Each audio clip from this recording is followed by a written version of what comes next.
Originally, our women have four major responsibilities, and one of them is, of course, to be the caregiver for our children. But what I mean by that is not only our biological children, but all children. And the second part to that is to be the caretaker of the water. So it's us as women who lead those ceremonies, that speak to that water, that sing for that water, and we lift the water for the people. Then the third one is to be caretakers and carers of our blood relatives. When I say blood relatives, I mean all of us.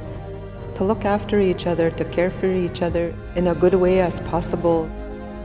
And then the final one is to be a caregiver of and represent the earth in a good way, because once we are honored and given that gift of moon time, we become just like her. So when we become an extension of the earth, so we're asked to look after her and represent her in that way.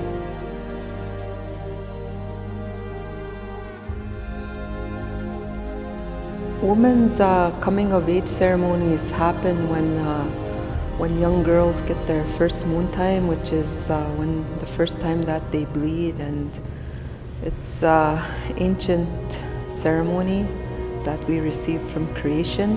And where I come from, the ceremony is referred to as Ni Kanichihk Inc, and roughly translated, that means becoming the way of the bear, when that little bear is becoming the way of an adult bear.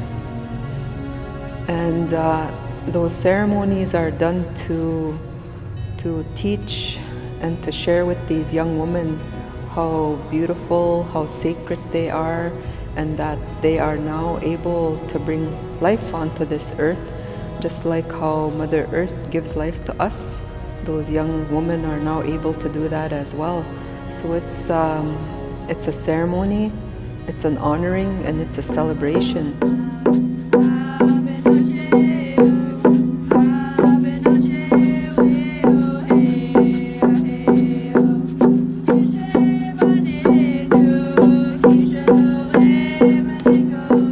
Our role as men and women, it's equal. There's no hierarchy there.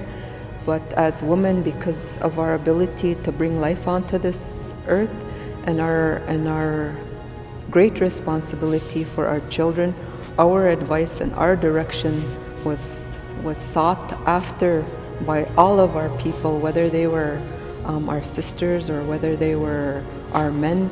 They looked to us for advice as to how we should live as people and how we can prosper as people.